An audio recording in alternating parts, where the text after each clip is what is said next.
Hey everyone, this is Tom Singer. Before we get started with today's episode, I want to inform you about a special offer that I have to join a brand new group called My Sales Call.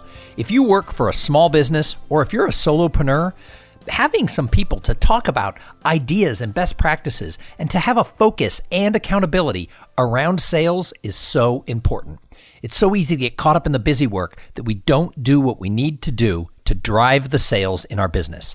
So I have started a weekly call where people can get together and share ideas around sales and then make a commitment to the group of what they're going to accomplish for the next week. It's just like if you work for a big company, your sales manager would have a weekly sales call. This is your sales call. Go to mysalescall.com to find out more and sign up today. Welcome to the Cool Things Entrepreneurs Do podcast with your host, Tom Singer. In each episode, we explore the interesting lives of business leaders, entrepreneurs, solopreneurs, and others who have a healthy dose of the entrepreneurial spirit. It is time to explore something cool. Now, here is your host, Tom Singer. Well, hello, and welcome to, or welcome back to, if you're a regular listener, Cool Things Entrepreneurs Do. I have been working on this podcast, over 5 years and over 500 episodes.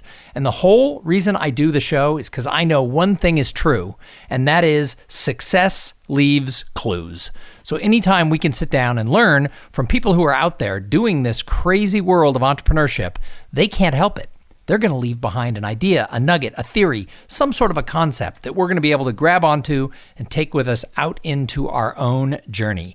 And that's what we're going to do today. In fact, today is episode 517. It is actually the 12th episode, because we do it once a month, that is co-produced with the Austin Technology Council. The Austin Technology Council is the Central Texas's premier tech industry organization. ATC empowers its members through insights, resources, and connections so that their members can succeed and thrive. This conversation is going to be with Lionel Felix, and he is running a really cool company called Felix Media Solutions. If you ever walk into one of those like big conference rooms and there's microphones on the table and they have cameras in the wall and they've got those big screens, it's quite possible that Felix Media Solutions was behind putting that together, and he is based right here in Austin, Texas. Hey, Lionel, welcome to the show. Thank you so much. I feel like I'm the only Austin person who's not immediately going to go hook 'em. But for all the Austin people out there, hook 'em. Well, for you and me both. I didn't go to UT, but I've lived in Austin for 28 years. So I've become a little bit of a UT fan, but I was recently at homecoming for San Diego State University, my alma mater, and I was in a private box with Marshall Faulk, who is without question the greatest football player to ever come out of San Diego State, or probably the West Coast. Wow. And he was in the box, and we were talking about something, and I said, yeah, I've lived in Austin 28 years, so I bleed orange. And he looked at me like I had just killed everyone in the box. He was like, you went to San Diego State, dude, you bleed red. And he almost wouldn't take his picture with me because I had said that I was a UT fan. Oh, so sensitive. I know. Well, with greatness comes sensitivity, I guess. So, Lionel, I don't really like to read the bios that people's PR firms put out and things like that. So why don't you tell everyone who's listening, who is Lionel Felix and how did you get to where you are today? So I'm a New York City kid, and I loved living in the city and eventually lived in Los Angeles for a while, had a background in video post-production, kind of migrated very quickly I was a techie since I was a little kid. So I migrated into technology work, IT, and then spent about 20 years in IT organizations doing every single job all the way up to the VP of technology. I worked at Frog Design and Sony Pictures, WPP company called Young and Rubicam. They're an ad agency. I've actually been to New York and spoken for them. I've actually been in their facility. They're a past client of mine. They are a fantastic company. They've all moved over to Columbus Circle now, but that's where I was. In fact, I was speaking in a room. I don't know, there was like 50 or 80 people in the seminar that I was doing, and behind me was like the park. And it was like, is anybody paying attention to me? But they all said they were, because they were New Yorkers and they didn't pay attention to New York anymore. Fair enough. I liked their old building, but somebody offered them a whole bunch of money for it, and apparently Manhattan real estate's worth something. There you go. So what happened at the end of my IT life is that WPP sold off all of their IT to IBM Global Services, and they said no more middle management. And I said, thank you all very much. I love you guys. I miss you. I'm going to go off and do my own thing and look for another job. And in the midst of looking for another job, I ended up making a company out of it. But you told me beforehand that you were always kind of an entrepreneurial hustler. You were always out there, trading up for a better skateboard and doing things like that. Was that what you were as a kid? Growing up in New York City, you don't have a lot. You don't have a lot of room. So trading, everything was a negotiation. Everything was an opportunity to make somebody else's life better, your own life better. And that was how you trade toys. And I just thought that trading was a pretty natural thing for me. I had a lot of fun doing it. So how long ago did you found Felix Media Solutions? It was officially off the ground in November of 2014. So we are just at 5 years. Congratulations. That's a big milestone for any company. It's been incredible. Every time I walk into the building and I see all these cars parked outside, I'm like, oh my God, I have to make payroll. How many people do you have now? We're at 25 people. It started with just me and Mike Watts. We founded it running around in our cars with ladders sticking out of the back of the vehicles and showing up on job sites. We got kicked out of a lot of job sites because we didn't have the proper safety equipment and didn't know what the letters meant. So we kept getting kicked out as I'd go, all right, I have my helmet. And he's like, it's a hard hat. I'm like, I got my hard hat. And then like, well, you need Kevlar sleeves if you're going to work above the ceiling. I'm like, I don't know what that is. And fortunately, the superintendent at Trimbuilt only kicked me off the job site 3 times before he took pity on me and gave me a list of everything else to buy. I love stories like that. So many of us, as we've kind of grown our business, have done it through the school of hard knocks. But that's what gets you. That gets you those hard knocks degrees go a long way. I try to be a charming idiot, so people are nice to me. See, I think you're charming. I don't think you're an idiot. But if I just play dumb, like I don't just nod my head and pretend like I know what I'm hearing. I will stand up and go, I don't know what that means. Sorry. So Lionel, what do you love now about the life of an entrepreneur? I mean, you've always had it in your blood a little bit, but now for 5 years you've been doing it. You got to meet payroll. There's all those cars in the parking lot. What do you like about being the entrepreneur? I've really loved watching a culture grow that around excellence and about mutual respect and discipline and doing right by the client. And that isn't something that got pushed down from above of like, here's officially what our culture is, which is what they do in a lot of corporations, and it doesn't get any buy-in. But when the culture is no longer yours to define, when the culture is the company's to define, I really feel like that's been something incredible to watch and heartening, where people feel like they have an identity here. And that's meant the most to me, because it felt like of all these stuff that makes me feel like an imposter, this is the thing that makes me feel real. Nice. Oh, that's a good way to put it. So once a month, I produce one of the episodes of Cool Things Entrepreneurs Do in co-production, if you will, with the Austin Technology Council. So what's great about Austin for technology?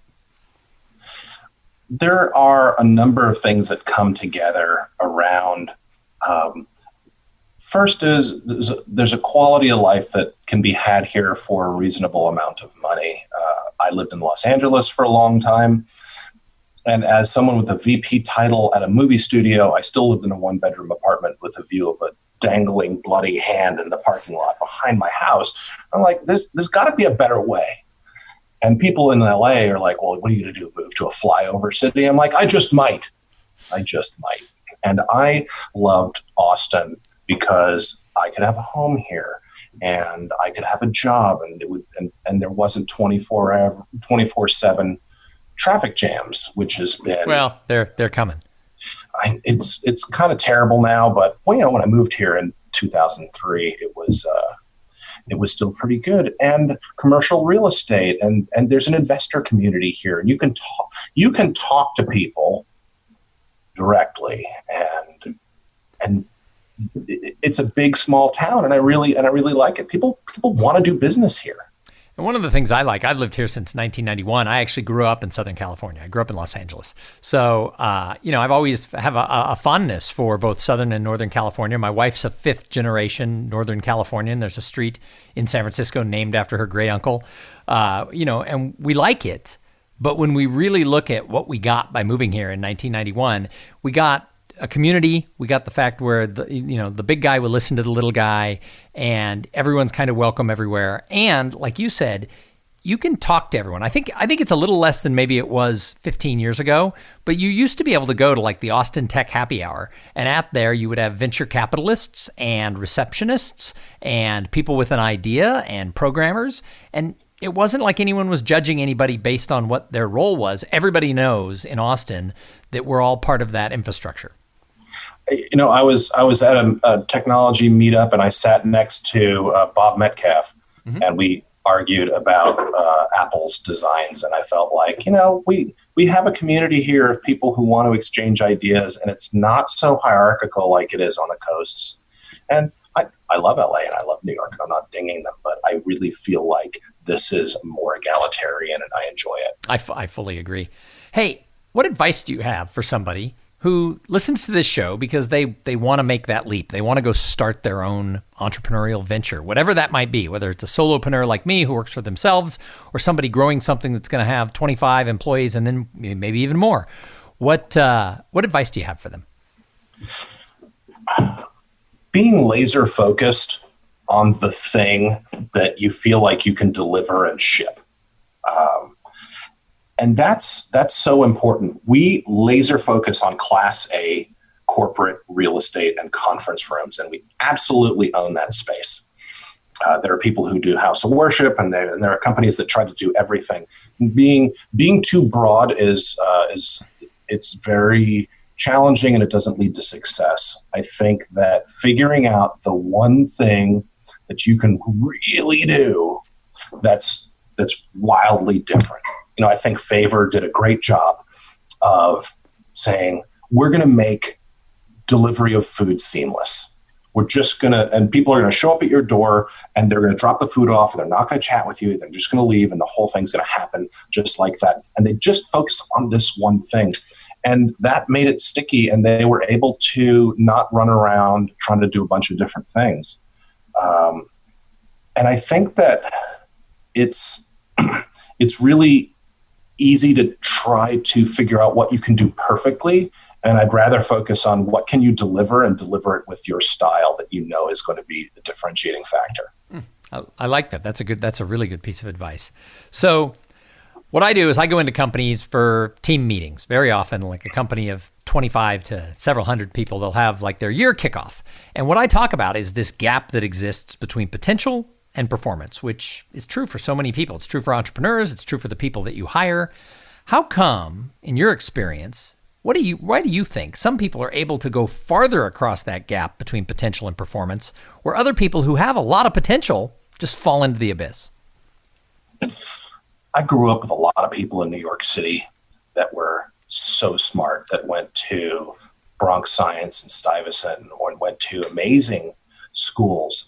I know people who have incredible IQs, but they lack a couple of things. And I really feel like there's a couple of ingredients that if those don't exist, there is no delivery.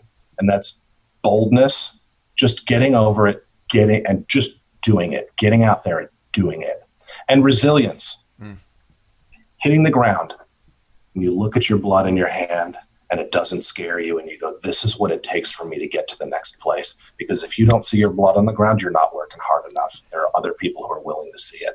And that resilience part doesn't get brought up enough, actually, when I ask this question. And I think it's true. I've been doing this for 11 years, and I went through a little rough patch where my sales evaporated. And I was thinking, well, it's over. People aren't looking to hire me anymore, and my message and things like that.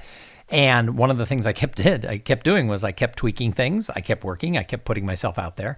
And all of a sudden, you turn a corner and you're like, oh, well, that was just part of it. But a lot of people, I think, quit when, 3 months, 6 months aren't going well. They're like, well, time to go get a job.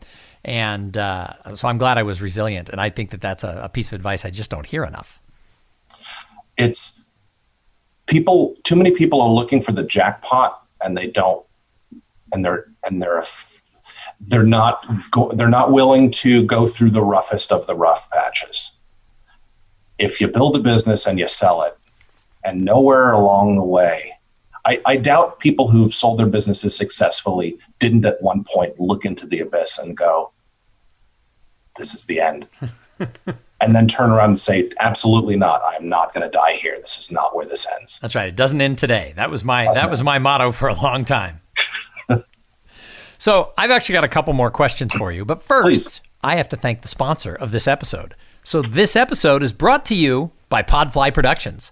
Podfly takes the time and the headache out of creating your own podcast. Podfly sets you up with the right equipment, training, and guidance to ensure that you're going to sound amazing. Podfly does all the heavy lifting and the technical work so that you can focus on creating great content, growing your audience, and interviewing really cool people like Lionel Felix.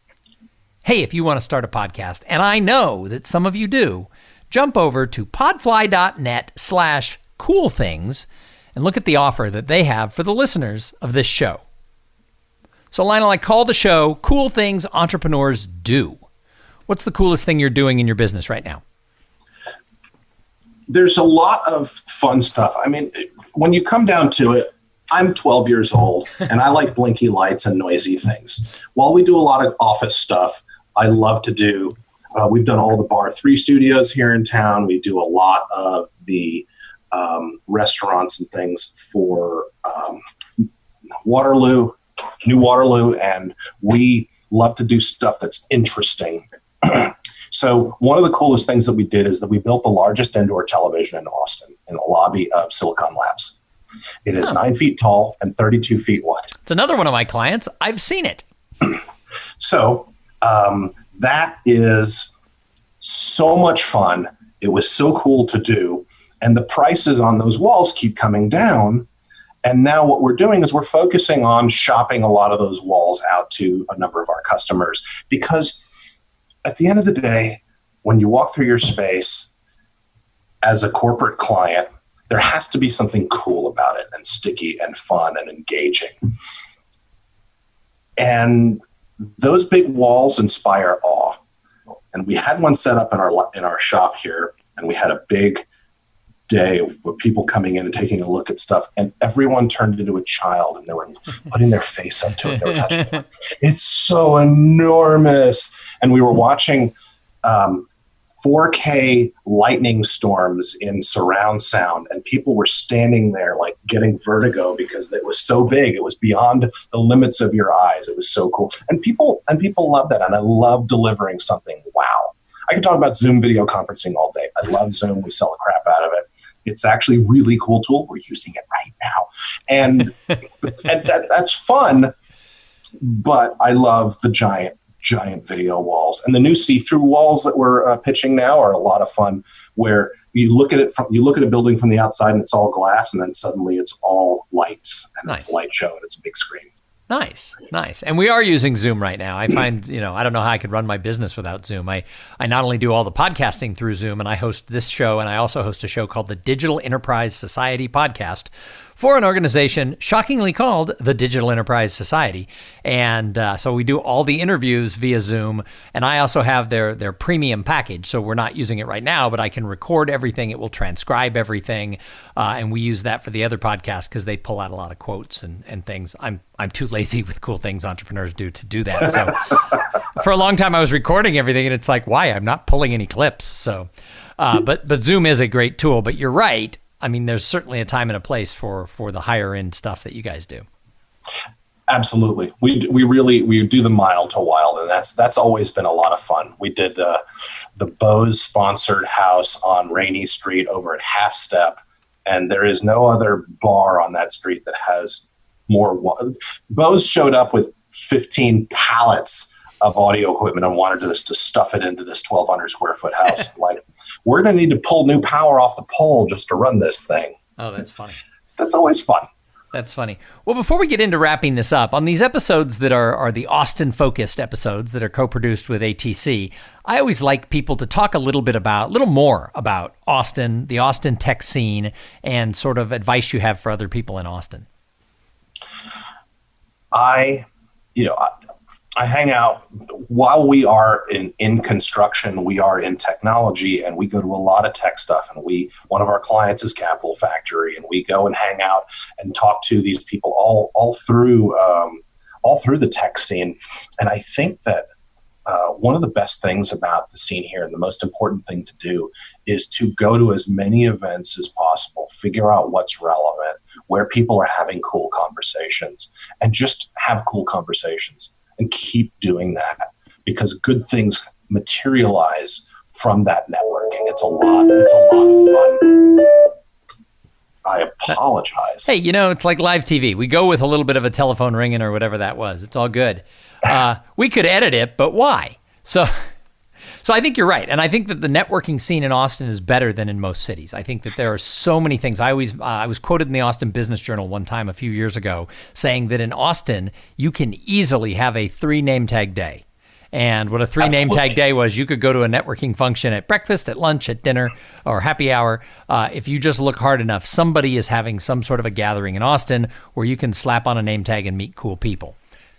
Absolutely. Especially with South by coming up, the opportunities are incredible to meet really fun people. And also being in Austin, if you know that South by is coming, figure out who's going to be in town and have those meetings and meet with people and go and stalk them in the coffee shops.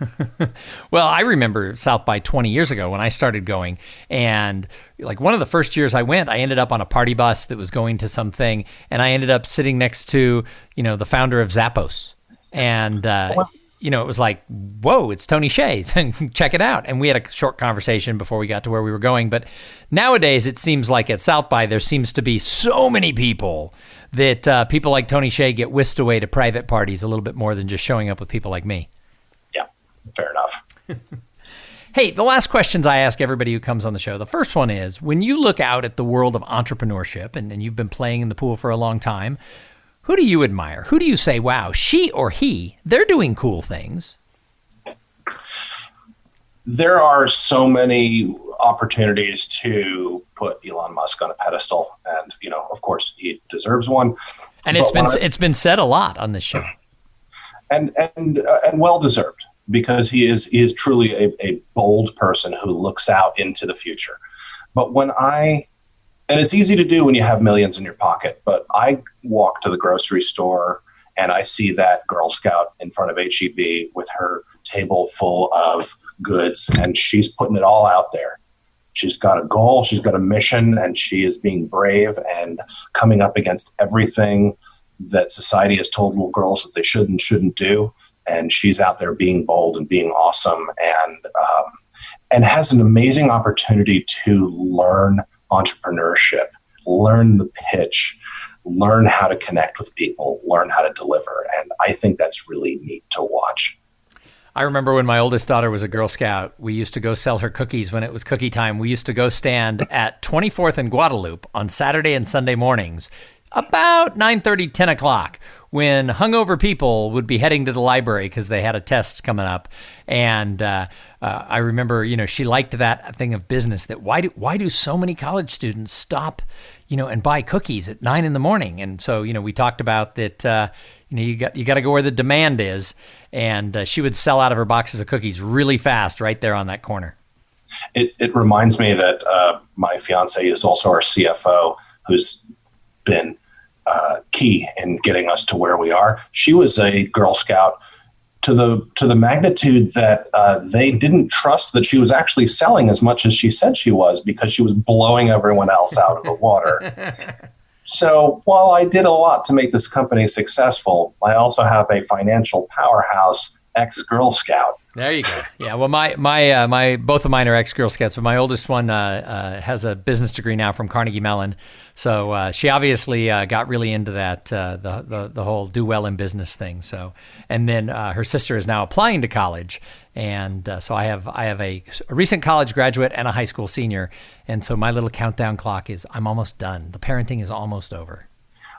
Correct me if I'm wrong, but I believe 65% of female CEOs were also once Girl Scouts. Really? That's interesting. That was a Sylvia Acevedo's quote. She's the head of the Girl Scouts now. It's worth looking up, but it's a disproportionate number, and that's awesome. Yeah, if it even if it's not true, I'm gonna repeat it. That's how things spread. That's how things work right now. That's right. It doesn't have to be true. You just say it enough times. So the last question I ask everybody who comes on the show is, what do you do to give back to the greater good? Because let's face it, starting a company, making money, that's wonderful. We could talk about that all day on a show like this. However, I think entrepreneurs, I really think that they have to do more than make the money. I think we have to leave a mark behind. So what do you do? One of the things that we do to make a mark internally is that we pay people a living wage or better, and we provide healthcare, and we really make a choice place to work.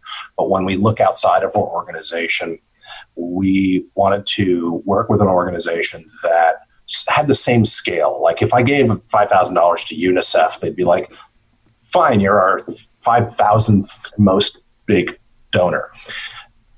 We really do. Austin is growing, and we're displacing a lot of wild animals, and those wild animals are coming in contact with us, and a lot of them end up needing our help.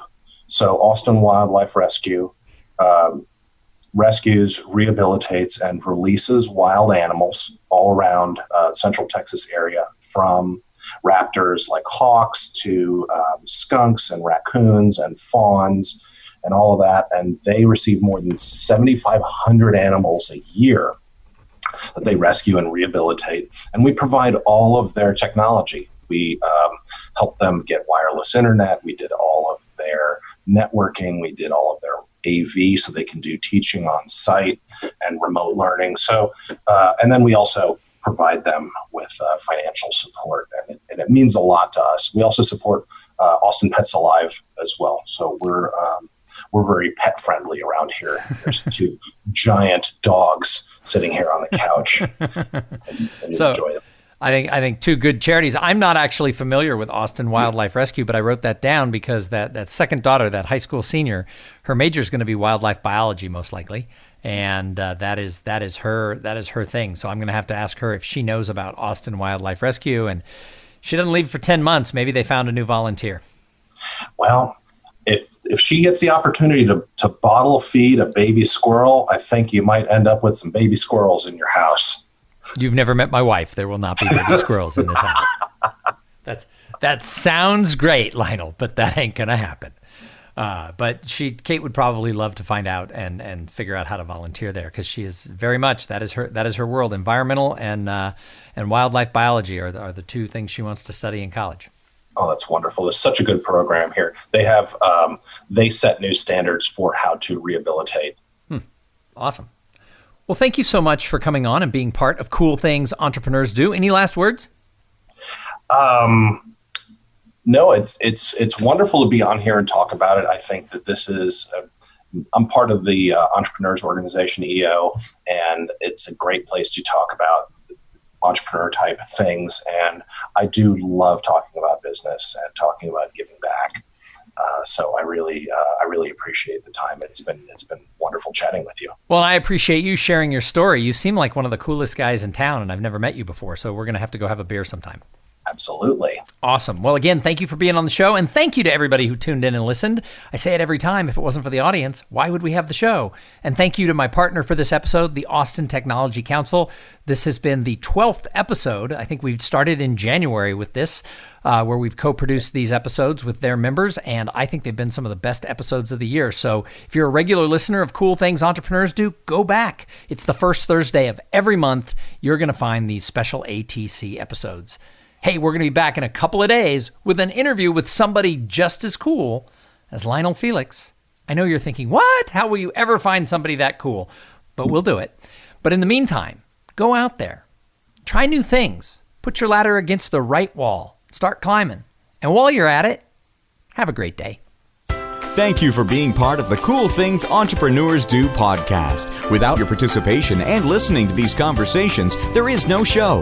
Connect with Tom at tomsinger.com and follow him on Twitter at tomsinger.